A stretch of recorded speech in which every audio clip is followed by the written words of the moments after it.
Thank you very much.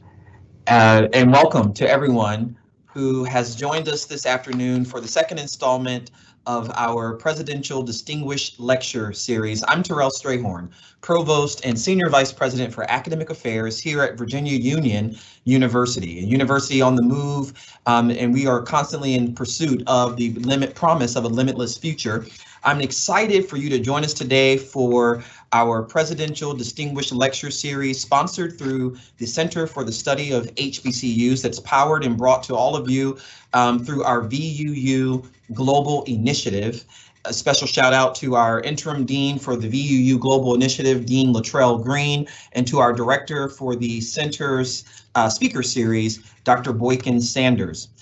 This afternoon, we have one of the nation's leading authorities and voices. I'm going to give his bio in just a moment, but I do want to invite you to connect with us on VUU Global. That is www.vuu.edu.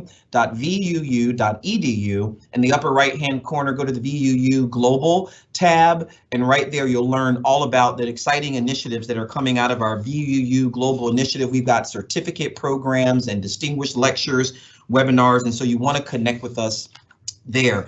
Also, you can visit the Center for the Study of HBCUs website and learn more about ways to connect with the center. We're delighted to have several center staff with us today. Our research associate, Jordan Bonner, shout out to him, who will facilitate our Q&A. A couple of ground rules as folks are joining. It's not too late for them to join. You can send them the direct link or have them rush over to our registration site, fill out the form, and then a member of our communications team will send them back an automatic notice that has the direct link to this live lecture with Dr. Michael Eric Dyson.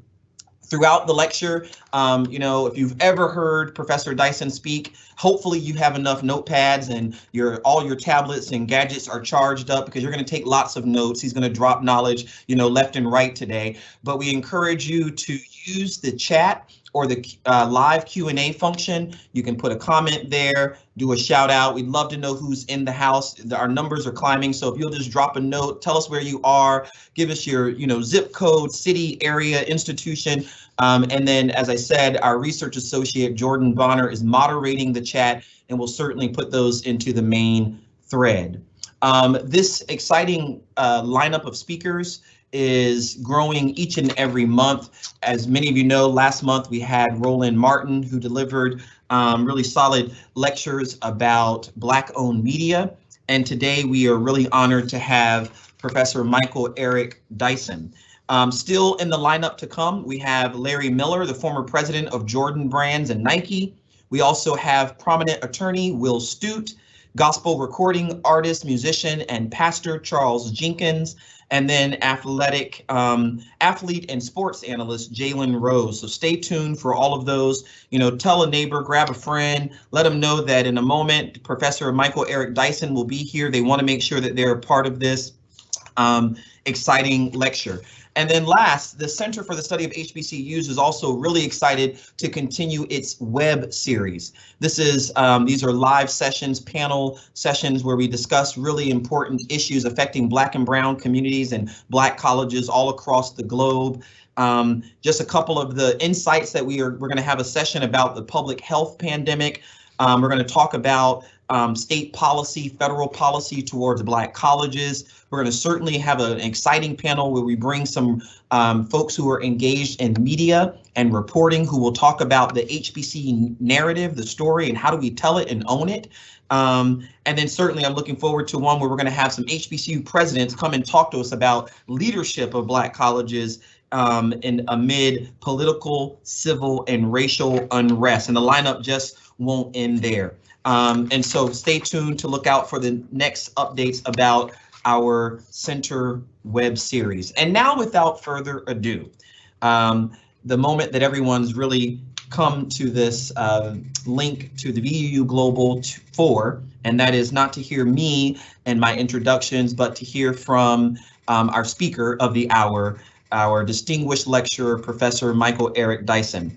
Professor Michael Eric Dyson is a professor, commentator, and hip hop intellectual who has written over a dozen books and many more on race, politics, and the African American experience. Dyson's background is unusual for a scholar.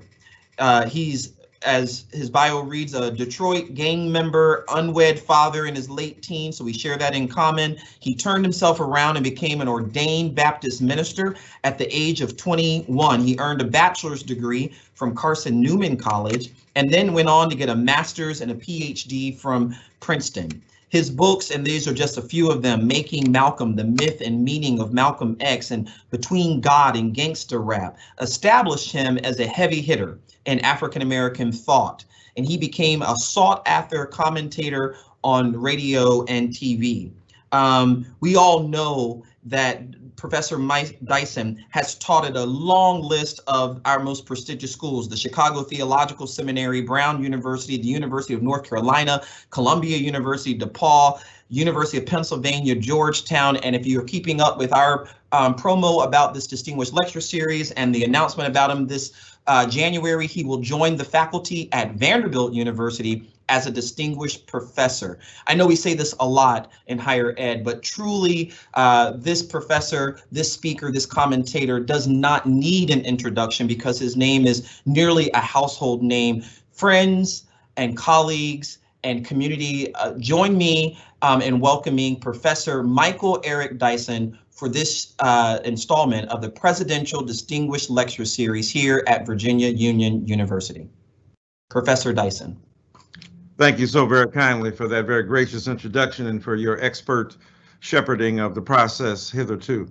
What an honor it is to be here today at Virginia Union and to have this opportunity to chat with you about a few things that are on my mind, and to have this opportunity to hear from you.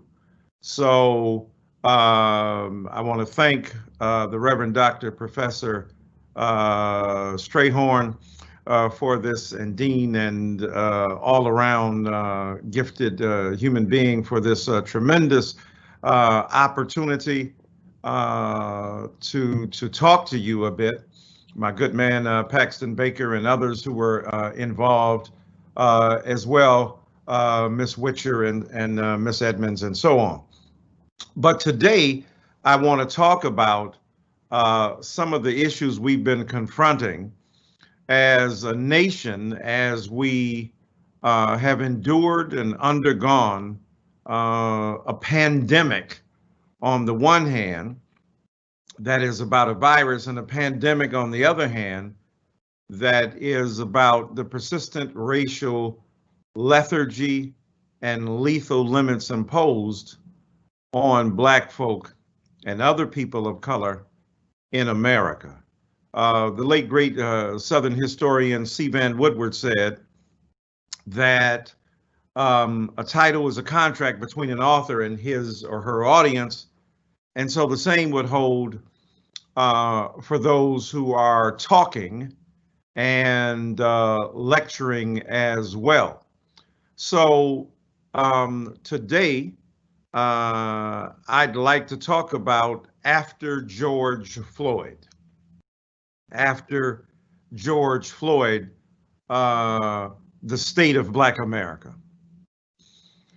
In many ways, we can acknowledge, as we sit here on a day where the votes are being counted for the President of the United States of America. The nation has voted, the nation has made a decision that we are awaiting. The fact that it is this close is eye-opening to many people, because they felt that surely a president and a political figure who had in many ways betrayed the trust of the American voterate would somehow be easily swept away from office. But that would be naive. That would ignore the historic legacy of not only white supremacy and social injustice, but the degree to which the South, among many other constituencies and a particular variety of the South, continues to hold fast to a narrative that has been force-fed and in some instances reproduced by the Confederacy and its environs and its legatees over the decades and indeed the century since its loss, and its loss being marked by a physical and by a military loss, but winning at the same time the war of interpretation over how we should view American society. And the Confederacy is not simply in the South, but up north and in parts of the West as well, because it's a mindset, it's a perspective, it's an outlook, it's a worldview. And so at that level, we've got to confront the fact that these historic legacies of inequality and white supremacy are permeating American culture. So after George Floyd, the state of Black America, we would assume that America has been willing to grapple with the history of racial intolerance in this country from the very beginning. When we think about the fact in 1619, 20 and some odd Negroes extracted from, as the log of the slaver says, extracted from their resting in African soil, brought here to the 13 colonies up in Jamestown, in Virginia, where y'all are, and began the perilous pilgrimage of prejudice and bigotry and enslavement of African human beings, the dehumanizing impulse to treat them as chattel slavery. Slavery was by no means new in the world, and yet a new element, a new measure, a new component, a new feature, a new spirit was unleashed with chattel slavery. These enslaved human beings could not buy their way to freedom, could not teach their way to freedom, could not win the favor of their masters so that they could be set free, except in some exceptional cases. For the most part, African souls subject to white supremacy were dehumanized, seen as less than human beings, granted no citizenship rights, denied access to the social goods that constituted American identity after the nation was founded, and denied the legitimate product of their extraordinary work. So from 1619, and we know that there were Black folk in America, what we now know as America, in the colonies and in this hemisphere long before 1619 in the 1500s. And yet that symbolic moment, that totemic number, that metaphysical accretion of identity that surrounds that numerological designate, that number signifies something deep and profound, and it signifies something that will be extraordinarily powerful when it comes to us thinking about and organizing around a particular moment of entree into the modern West, the Constitution of the modern West, the Constitution of legitimacy that was predicated upon denial of opportunity and humanity to Black people. The systemic denial of opportunity, the structural prohibition of the flourishing of African peoples in the modern West, the hemisphere that disregarded their humanity, the dignity and decency of their personhood, and used the denial of Black humanity as the predicate for the expansion of the colonial empire and despotic will of America that sought relief in 1776 from the burdens of British Empire, only to reintroduce them and to reinforce them on African peoples in America and indigenous populations as well. Written into the very Declaration of Independence is the notion that there were disloyal and untrustworthy African people, Black folk, and savage indigenous or quote Indian people. So in the very body of the Declaration of Independence, penned by Thomas Jefferson, a man Secretary of State and then subsequently President of the United States of America, penned by this man, who was the architect of Monticello there in Virginia, in Charlottesville. And that man, who was the architect of Monticello and democracy through his Declaration of Independence, and the President of the United States of America, and the partner of Sally Hemings, 14 years old. Is that really partnership? Owned her. Is that really marriage, or at least an informal alliance of two erotically autonomous, independent human beings who made decisions based upon their liberty and emancipation, their freestanding as equal citizens in the polity of the nation? No. And yet, despite his ownership of her as a human being, forging compact and connection and producing children with her, so much so that it was highly, not only ironic, but highly intolerant, right? That is, many people find it highly intolerant.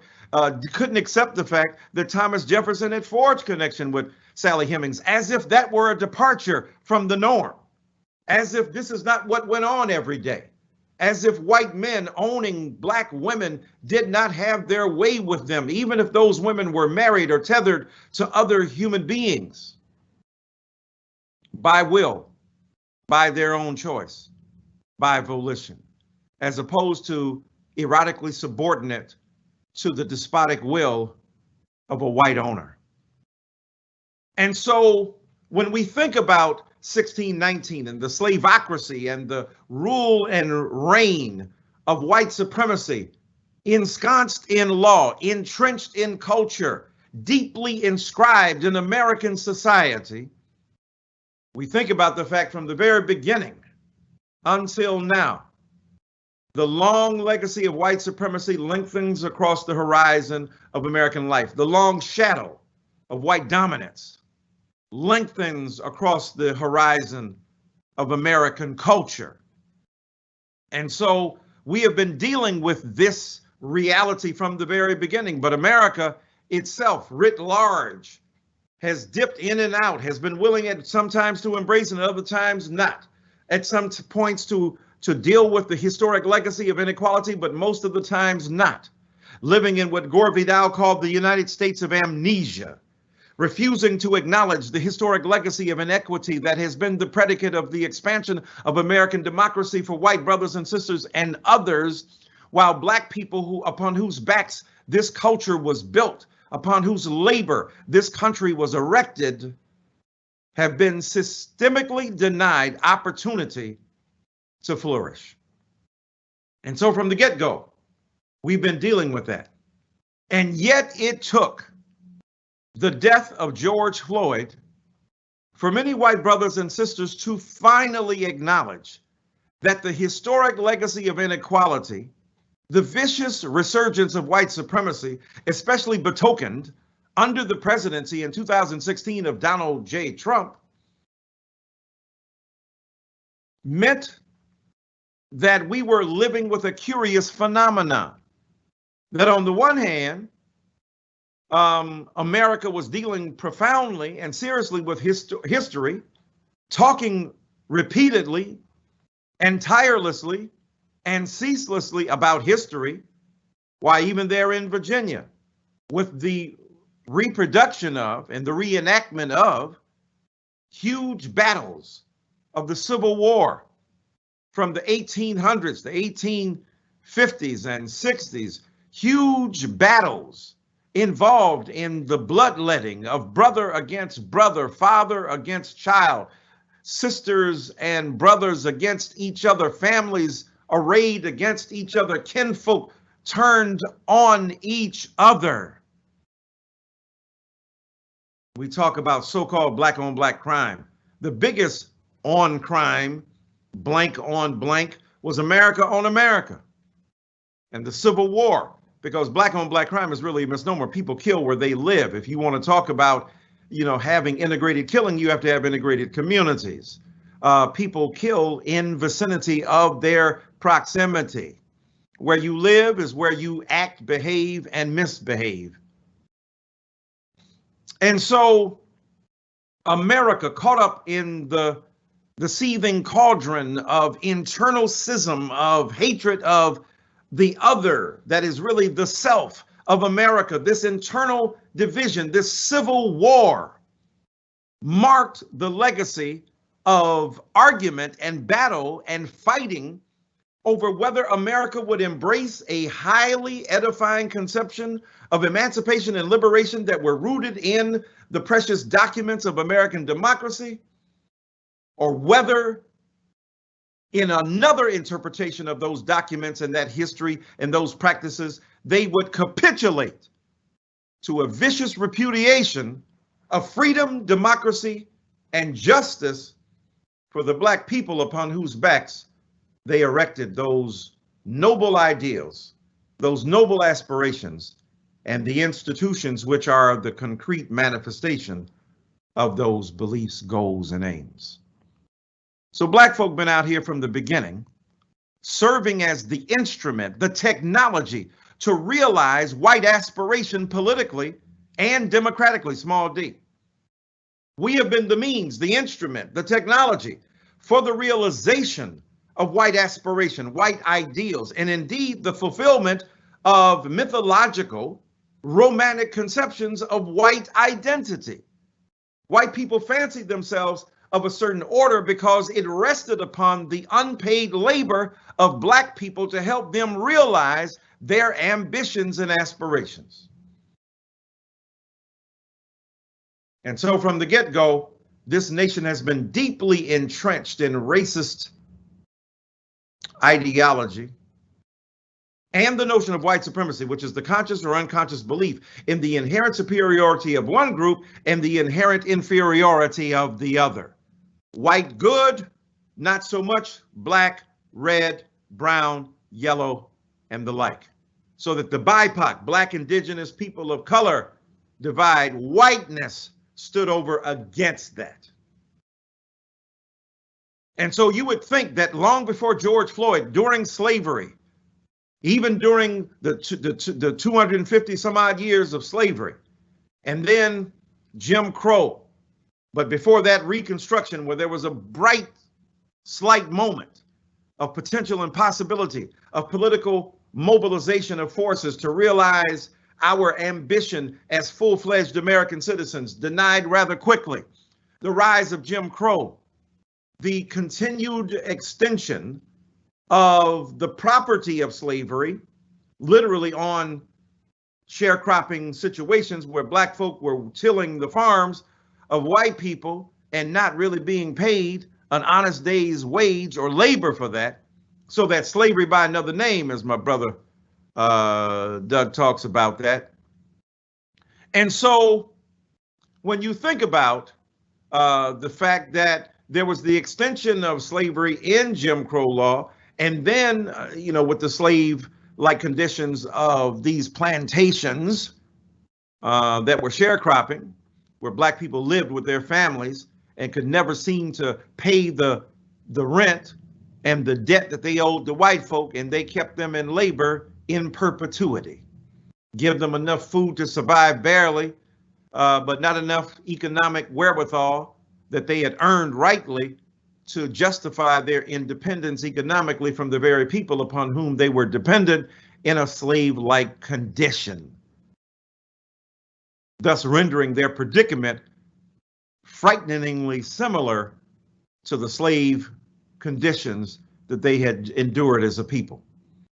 And then with Jim Crow, white water fountain over here, black water fountain over there, but most especially, perniciously, white systems of education that provided an opportunity for white folk to get a far better education than Black folk who were systemically denied opportunity. And so the systems of American, if you want to know what systemic injustice means or systemic racism, look at anything that ends with the word system. Criminal justice system, public education system, healthcare system, political system, economic system.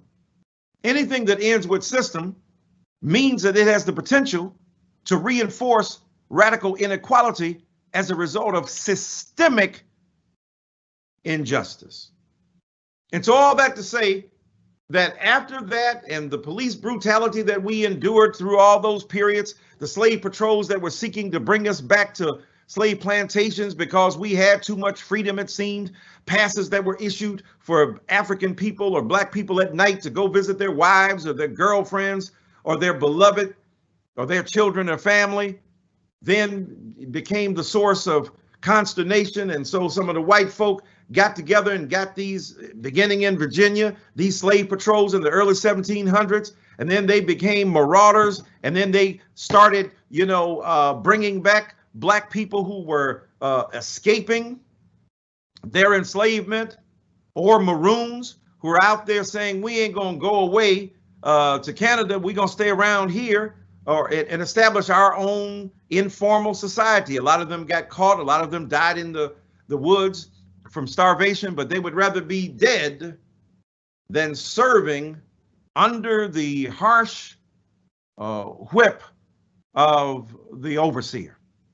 And so all of that, Jim Crow law, then black people in terms of a revolution in the late 50s, early 60s into the 70s, the civil rights movement, the black freedom struggle, the argument against white supremacy, all of that, the white backlash, the retrenchment of white superiorist thinking, the revanched, if they say the kind of resurgence of bigotry, the incredible intolerance that was unleashed again on the notion that black people wanted to be free and equal, all that, the deaths in the street, Rodney King being savagely beaten, and yet the white police got let off, the beginning era of having on film, on video, the intolerance of white police toward black folk, law enforcement's evil, lethal, potent power exercised against vulnerable black flesh. That began before the rise of the smartphone, that began the era of documenting what we said was true that a lot of white folk didn't believe, and yet we saw there was nothing Rodney King was doing to deserve those 4 policemen beating him like an animal. And then on and on after that, in the era of the smartphone, where we have seen Sandra Bland mistreated by the police, where we have seen Eric Garner killed by the police, begging to breathe, where we have seen George Floyd begging to breathe, being killed by the police, and on and on and on. Tamir Rice dying within 2 seconds after the police arrived. Philando Castile dying in Minneapolis, Minnesota. Alton Sterling in Louisiana dying, brought down, unarmed by the police, not, or at least with a gun, but tucked into his waist at worst. No threat to the police as they bring him down, shooting him without provocation. All of that occurred. And yet it was George Floyd that signified a shift in consciousness, white people grappling with the extraordinary resurgence of white supremacy and the vicious racism that black people have been saying was going on, that white folk found it difficult to believe. And yet that moment catalyzed an awareness, jump-started a wokeness among many white brothers and sisters when they finally said, dadgummit, this stuff is real. Here's a black man lying prostrate on the ground, trying to come to grips with the fact that a black man lying on the ground, begging for his life, at worst having committed the crime of passing a $20 bill. And as the owner said later, most folk don't even know they have counterfeit money. So for $20 of counterfeit money in a crime he likely didn't even know was being committed, according to the statistics, or the likelihood anecdotally that the owner of the shop Cup Foods, where George Floyd was said to have passed that $20 along with a couple of his friends, for that, he is lying prostrate on the ground with the knee of Derek Chauvin, the cop, boring into his neck, asphyxiating him, and 2 other cops, one black on his back, a white one on his legs, an Asian lookout. Look at multiculturalism. You have to have equity and justice in multiculturalism and diversity. You can have diversity, but that diversity may be the agreement among many of the groups that a particular order of business is correct, even if it is morally and ethically suspect. And so this man's mortally depressed column with the knee of Derek Chauvin, cutting off his breath as he begged to be relieved, as he said he couldn't breathe, as he begged for his mother. They still refused to get up. And that was an unavoidable metaphor for so many Black people, millions of us around this country, and other minoritized people, saying that the neck of America, that the neck of Black folk has always been depressed by the knee of white America, depressed economically and the systemic denial of opportunity for us to get good jobs and employment, or the education upon which that employment is said to rest, or the access socially that is granted to those who are seen as your equals, so that informal and formal levels of bigotry and prejudice and systemic denial of opportunity through race, the reproduction of racist ideology, and the identities of white folk being valued and elevated and therefore seen as normal and normative, being used to deny aesthetically, politically, morally, socially opportunities for African people in America. On that day that George Floyd, on May 25th, 2020, where we finally, that is, white America finally saw what we had been saying is true, that there is no good reason at all for the disproportionate deaths of African American people, of Black folk in this nation dying at the hands of police, that the police, for no good reason, without provocation, would assault even sometimes unarmed Black people for no good reason. Something snapped. And why did it snap? Perhaps because we were all at home, because of COVID 2019, because of COVID 2019. Most of us were at home, right? Except those who could not afford to stay at home, who could not shelter in place, who had to go out into the workplace. And those were disproportionately Black and brown people, still having to maintain their jobs on the front lines of healthcare, ironically enough, or at old people's homes, nursing care centers, or on the front line delivering healthcare in terms of doctors and nurses, or techs, or delivering the food that we needed to have. And so the reality is Black and brown people could not afford to stay at the crib, for the most part, in disproportionate numbers, and with the disproportionate way in which this disease attacked Black bodies. Well, why don't you Black people take better care of yourselves if you didn't have diabetes or heart disease or the like? Isn't that interesting? Well, we try to take care of ourselves through a healthcare system that has been fundamentally unjust. It's not about us being lazier or sicker or less disciplined. It is the fact, or innately sicker, it is the fact that we can't have access to healthcare. That most Black people who are poor and working class and working poor use the emergency ward as healthcare maintenance. And by the time you go to the emergency ward without having regular checkups, the disease is far more progressed in your body and you're far more vulnerable. So the reason we have disproportionate amounts of suffering physically and biologically is because we have lack of access to healthcare. Systemic denial of justice in our bodies, medical justice, is something about which we need to speak. And so because we were all at the crib, because most of us as Americans were home watching our screens, our televisions, our phones, the visuals of George Floyd dying hit hard, as the young people say, hit different. And then we had been a bit more sympathetic as a nation because we understood that Black and brown people were disproportionately affected by coronavirus, by COVID-19, although equal numbers, it seems, were particularly unempathetic to us.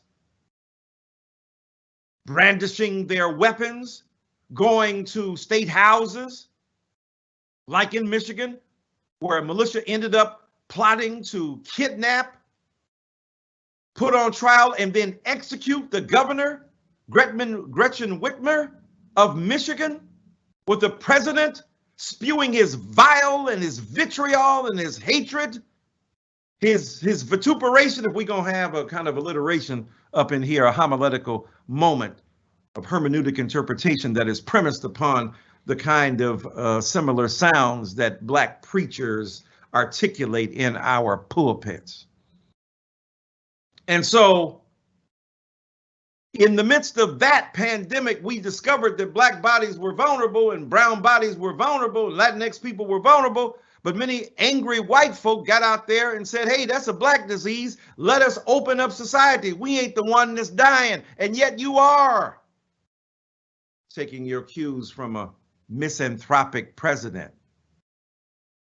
Why do I say that? Isn't that harsh? Misanthrope, doesn't like humanity. And how can you say he does when he allows over 200,000 people to be rendered vulnerable? I'm not blaming the disease on President Trump. I'm blaming the response on him, though.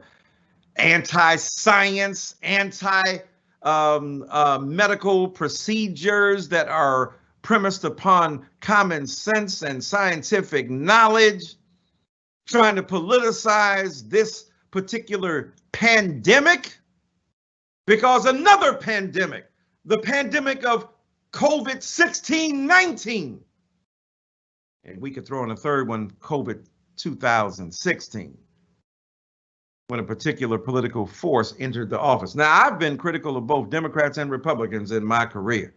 I ain't trying to give up, even though I'm to the left.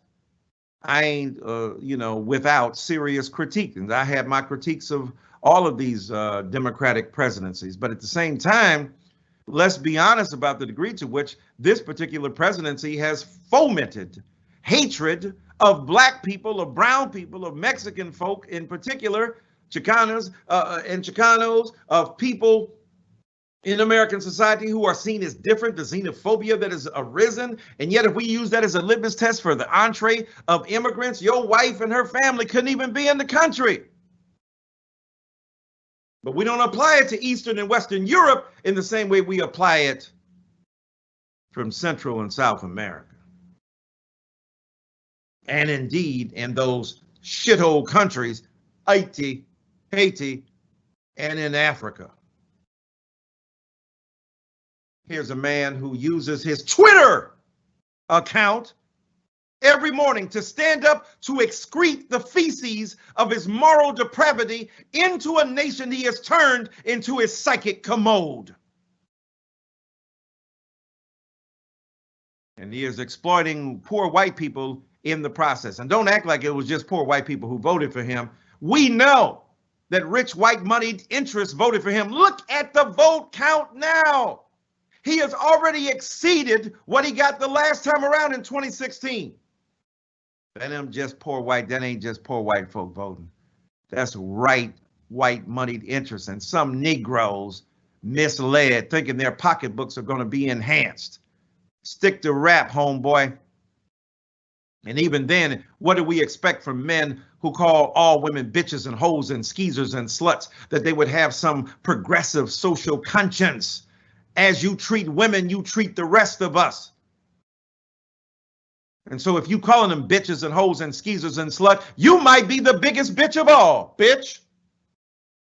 In quotation marks. I'm not saying that, I'm repeating what has been said. So be careful. I'm not on the VUU lecture today calling people out of their names. I'm quoting what they're saying. And while you're trying to bitchify Black women, while you're trying to see them as ontologically inferior because of their sex and gender, realize the degree to which, as Malcolm X says, you've been hoodwinked and bamboozled. The bitchification of Black women has seemed to seep into your psychic status and your psychological approach, so that your unconscious bitchery and subordination to a bitching presidency has rendered you the biggest one of all. And so, my brothers and sisters, as we contend with the pandemics, the pandemic of a global virus that has besieged this world, over 1 million deaths, over 200,000 here in America, disproportionately black and brown, and the pandemic of race and racial intolerance and racism and white supremacy that has hurt and harmed us. It took George Floyd for many white brothers and sisters to understand it. A, because they were at home during the pandemic. B, because they had moral empathy for black bodies because of the pandemic. And C, because there was a rising consciousness among progressive and liberal white constituencies that led them to join arms and aims, as Susan Taylor would say, link arms and aims with black and other minoritized peoples out in the streets, so that the biggest protests we've seen in the history of this nation against social injustice occurred under the watch of Black Lives Matter. Because young black people fostered a social movement that has revolutionized American society. Give them their dap. Mumble rap, not so much. Black Lives Matter, the bomb. All right, I'm sorry. I ain't trying to hate, but what y'all be saying? Back then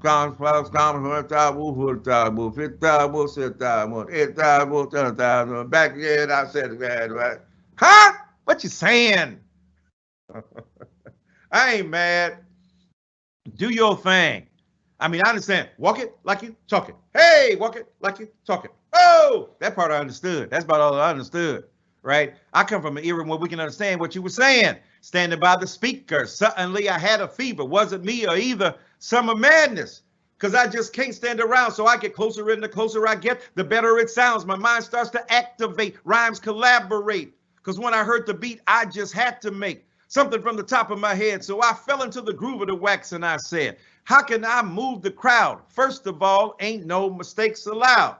That's Rakim. Y'all don't know nothing about Rakim. Y'all listening to Lil Baby and Baby's Daddy and Baby's Daddy's mama. Although God bless the baby in the loss of his older brother, we hear from suicide. God bless him and God bless his memory and that family.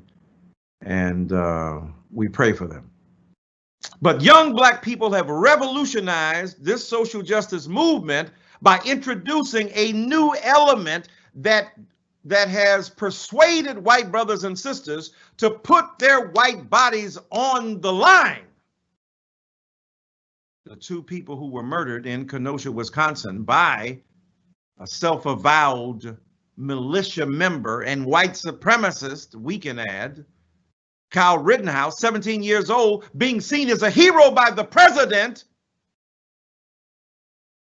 while black and white and brown and red and yellow folk who protest in the street against racial injustice without killing anybody are seen as thugs. And even if some property is destroyed, property is not human life. I'm not trying to justify and legitimate looting, but looting began a long time ago when America looted us. From Africa, we are the fleshly booty of the white psychological mindset and the white psychology and white slaveocracy. So if you're really concerned about looting, then pay attention to how you looted us. We're thieves against us. Our very bodies were the theft of white desire, white privilege, and marauding, malicious, vicious activity. And so young black people revolutionize social consciousness with their wokeness. Now you can miss me with the cancel culture. Yep, I gotta tell you, that's misled. I get it, I get why you do it, because you figure the courts are too slow. Justice has been denied for black people and women, and there's a result of that. You just gonna exercise your right and be a lynching party on the internet. That ain't right, because you're going to lynch somebody today, you're going to be lynched tomorrow. You're going to cancel somebody today, you're going to be canceled tomorrow. Cancel culture needs to be canceled. That's what I think, because then y'all turned on each other. Then y'all canceling folk and you got to uncancel them. You mad at this person today, then you unmad with them the next day. And then you mad and then somebody turns around you. You try to be more pure than they are black-wise, and then you ain't black enough for the next blackity black person. Stop the cancel culture BS. Something deeper than that must go on. Justice. And justice is introspective. Justice is kind and compassionate, even as it holds people accountable and is demanding. But the beauty of young Black culture, of this social justice movement, is that they have reorganized the logic of our coming together, and these protests reflect that. And so after George Floyd, these things are real.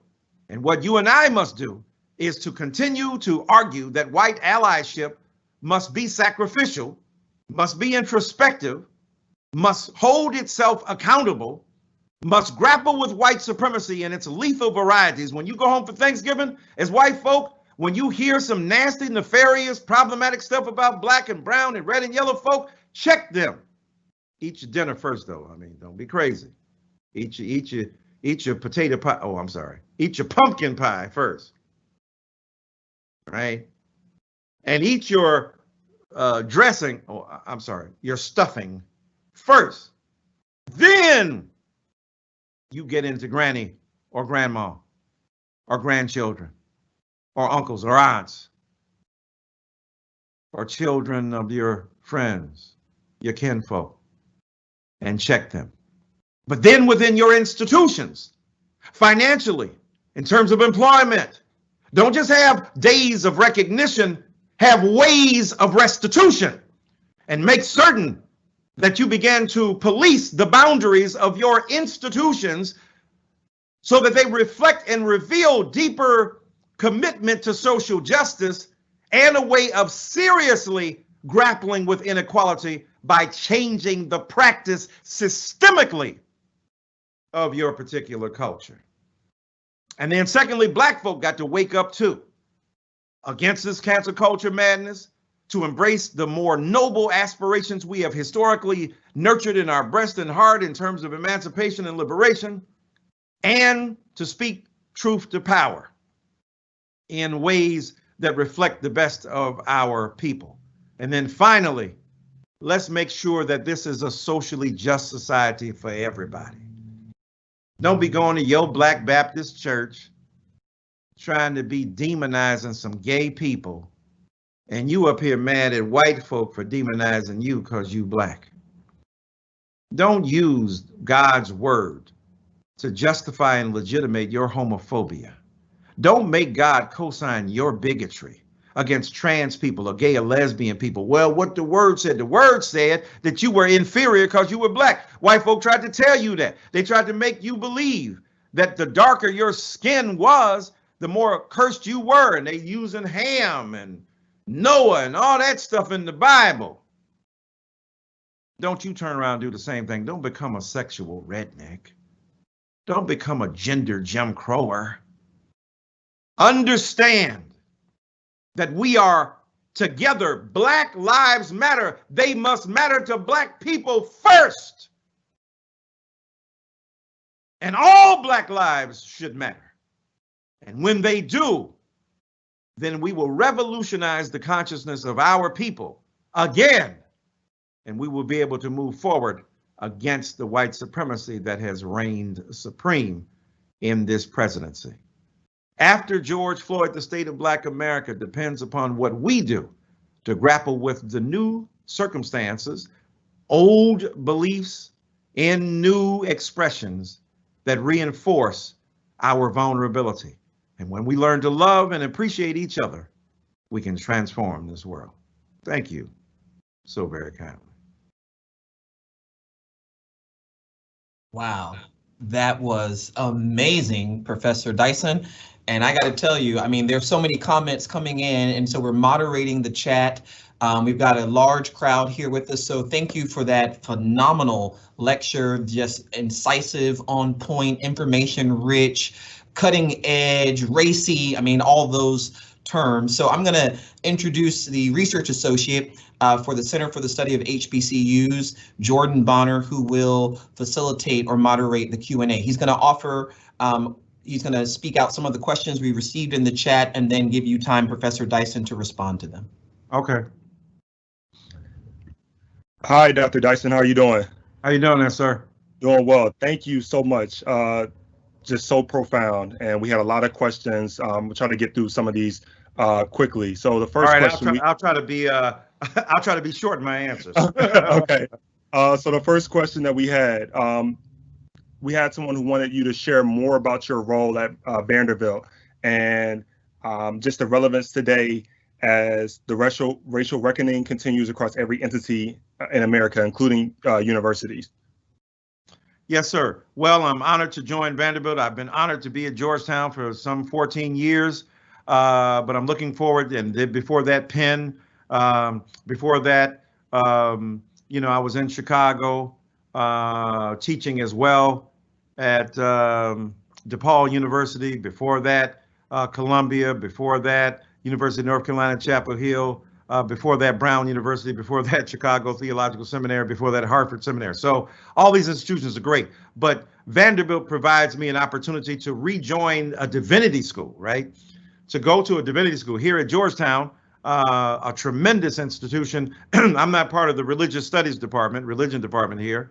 And I'm not a Catholic, Protestant, although they've been quite open, but it's good to return to the divinity school and take up residence there at Vanderbilt in the divinity school and in the School of Arts and Science.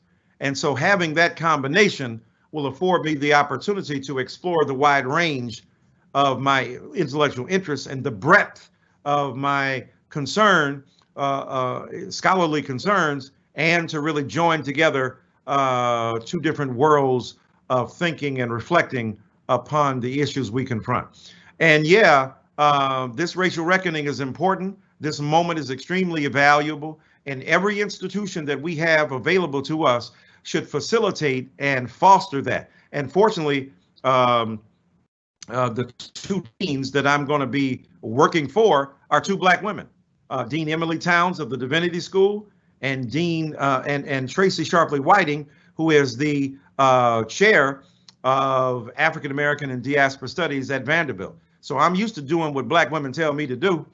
And so to join these two powerful women is an extraordinary thing. And I'm certainly looking forward to joining with them to make certain that we use this particular moment as grist for our scholarly mill and for producing scholarship, thinking, reflections, sermons, essays, and witnesses that help us fight against the vicious inequalities that have been revealed.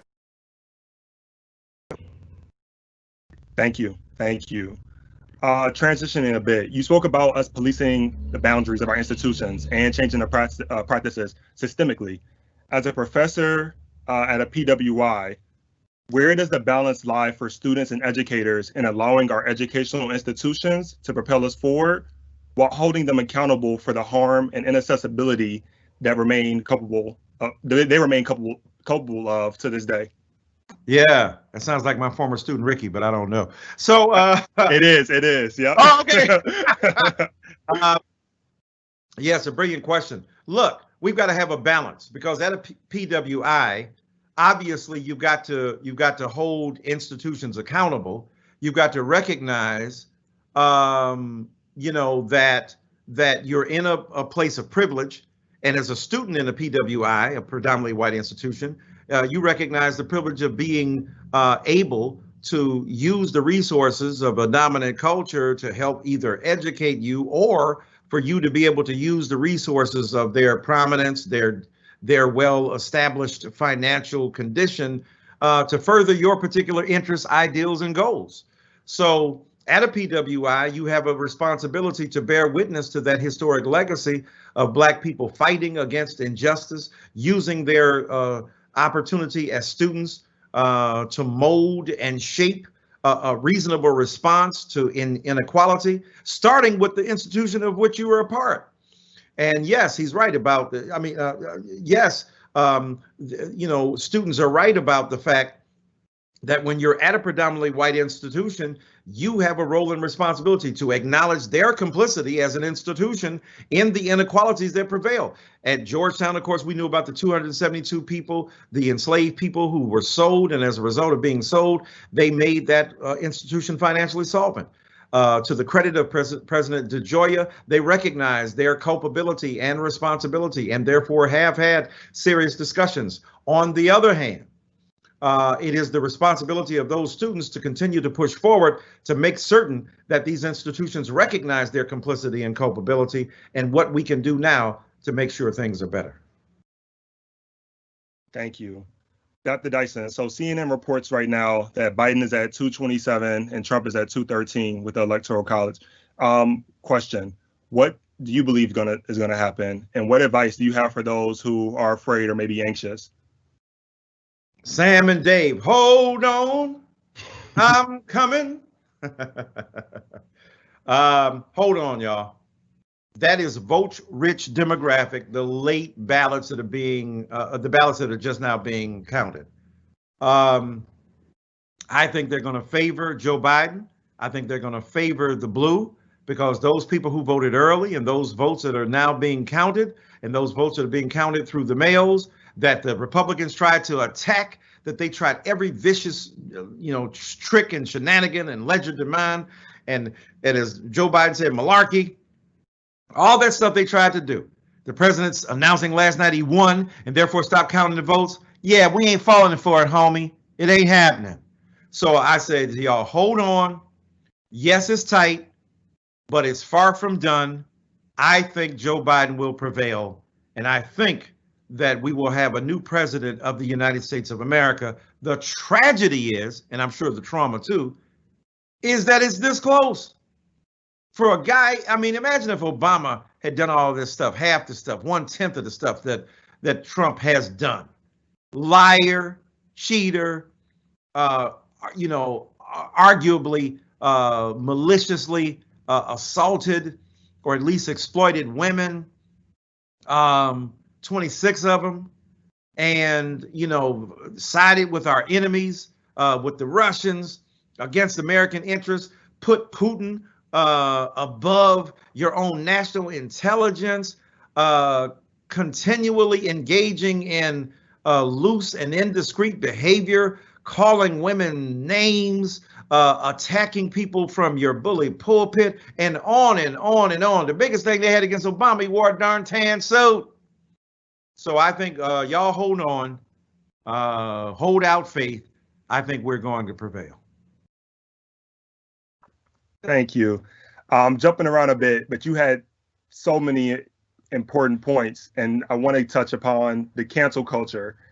We had someone ask about how can we address the desperate intention to find accountability and finding that balance, especially when we have major figures who are in the public eye and who may seem kind of immoral or immune to morality. Like, how do we kind of strike that balance? Well, here's how it works. If you're going to have cancel culture, cancel Donald Trump. If you can't cancel Donald Trump, it ain't working. The best way to cancel Donald Trump is to do what we're trying to do now, those of us who believe it. And I'm not going to assume everybody on this call does. But those of us who want to cancel him going to the polls. Yes, I understand. It's a brilliantly written question, too. The desperate effort to want to hold public people accountable. But I see cancel culture being used not just against public figures. And you might say, okay, we held R. Kelly accountable, finally got him in jail, or at least being arrested. We got Bill Cosby. A lot of people were down with Bill Cosby. A lot of people down at R. Kelly. It was more complicated than we said, some people said. And yes, that might be a victory. Those might be seen as victories. But so often cancel culture is used against parallel figures, other people, younger people, people with less power, people who ain't got no power.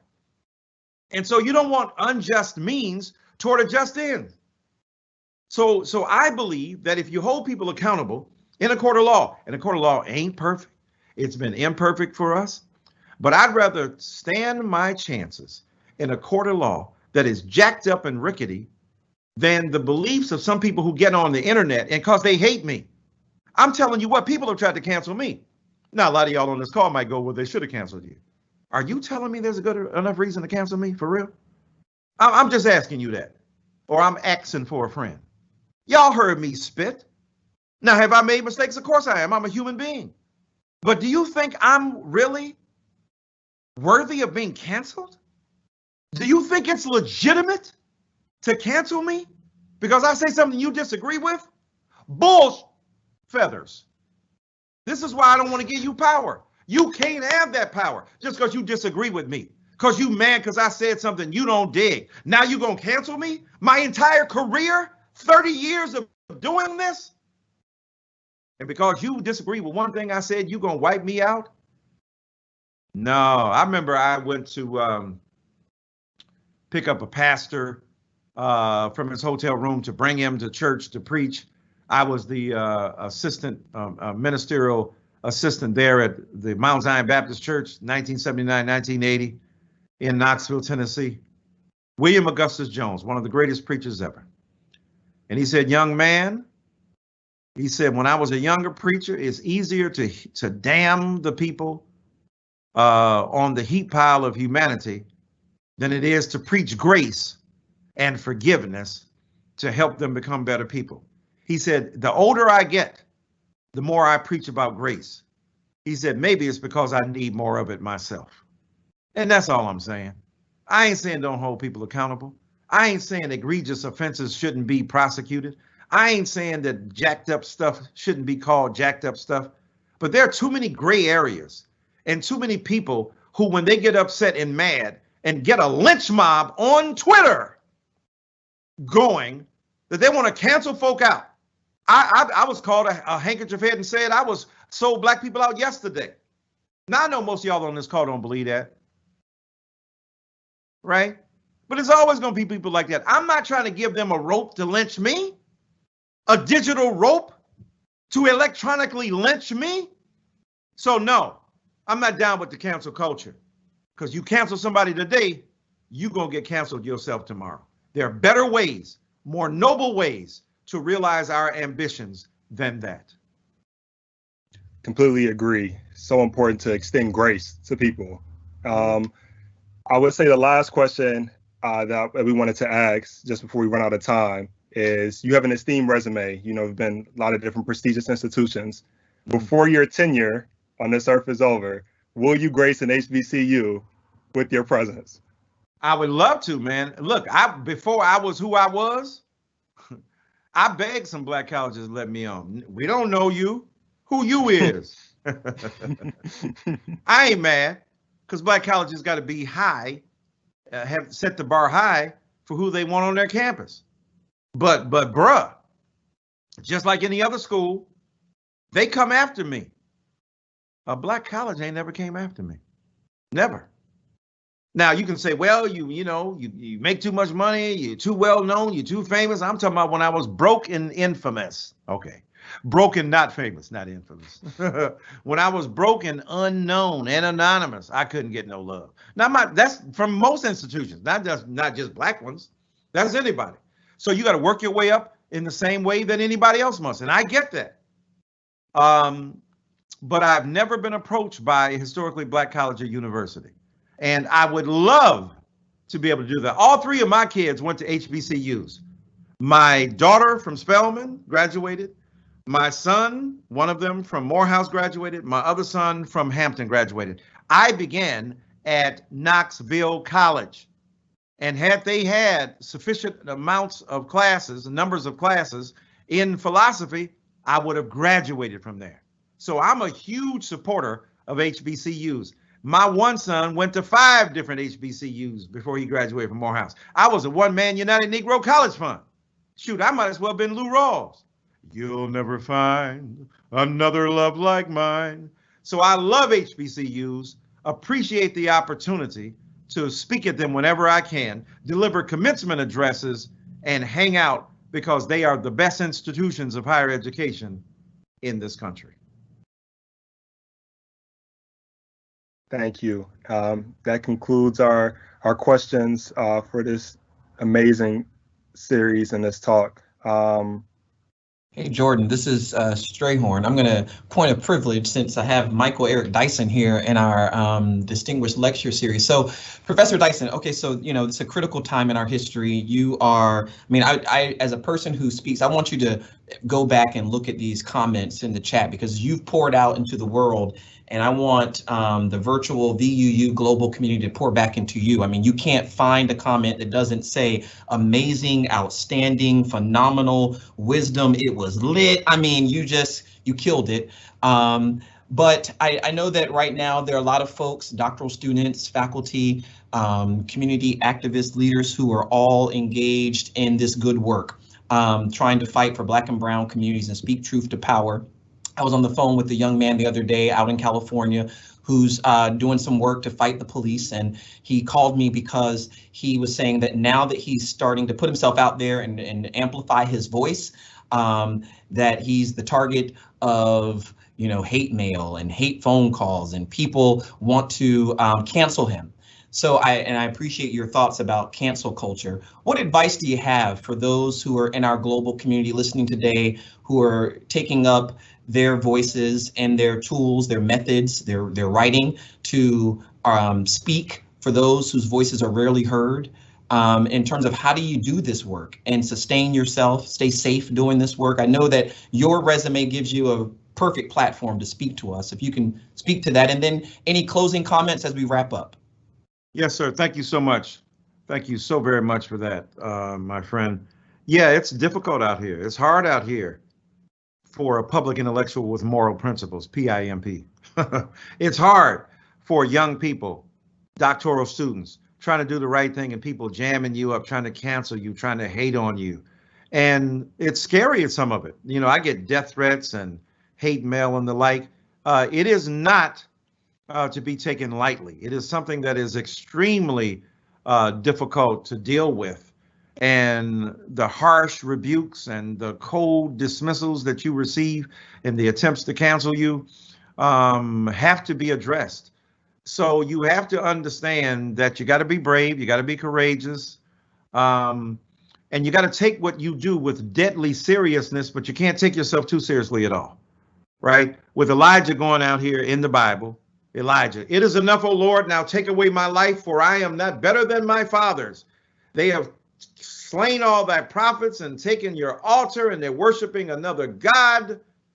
This is wrong. And God says, slow down, son, you're killing them. Okay, now. Slow down, Mace. God said, be cool, get something to eat. You're depressed, you're overworked.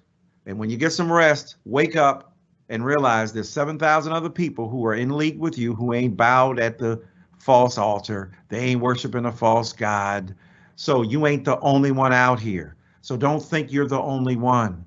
But in order to do that, take what you do with deadly seriousness, but don't take yourself too seriously at all. And so understand, you're not the only person. Join with others who have like-minded viewpoints about who we are and who you can become. And then secondly, listen to some Luther Vandross. Okay, fill in the blank, whoever you like. Me as Luther. Don't you remember? I told you I loved you, baby. Man, do I miss Luther.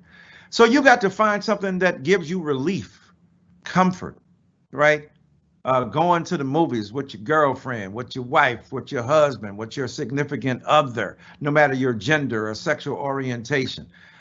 Be in concert with and in communion with those intimates who bring you joy.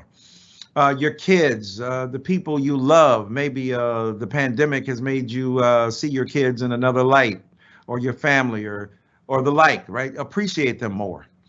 So the thing is, you got to figure out a way to bring yourself comfort and calm. This is the beauty of young Black people talking about self-care, because a lot of us who were older didn't practice that kind of self-care, didn't give ourselves permission to love ourselves in that way.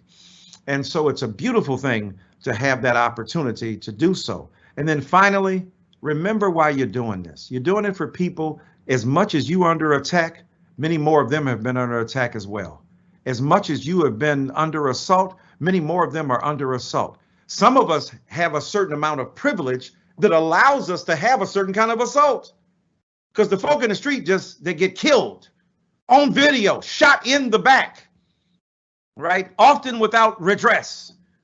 Those of us who are in these circles, at least, have email addresses and social media accounts and books written and articles put forth where we are potentially assaulted. So the very form of the assault is an index of our privilege. So remember the privilege to serve and the privilege to render tremendous sacrifice for those whose backs are against the wall. And it's an honor. It is risky.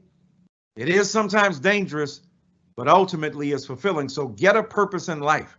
Understand something, as Dr. King said, that you're willing to live for, and ultimately that you may be willing to die for as well.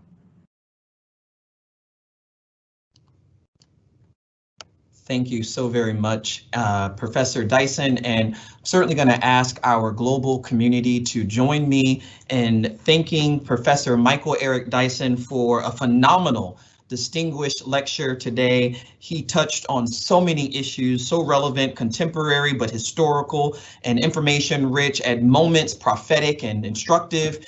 It was just an exciting time. And so I want to say thank you to each and every one of you for joining us today. Be sure to look out for the link to the live recording that will be shared on our VUU Global website, on our university social media channels later. Share it with a friend. For those who need some inspiration and motivation and encouragement in these difficult times that we're living, this is the lesson. This is the message for the hour. And so look for that recording. Feel free to share it. We're going to ask you to stay tuned for our distinguished lecture series. We are going to not have a speaker in December due to a short semester for most colleges and universities, but to come back in January, we have Larry Miller from Nike. In February, we've got musician, gospel recording artist, and Pastor Charles Jenkins.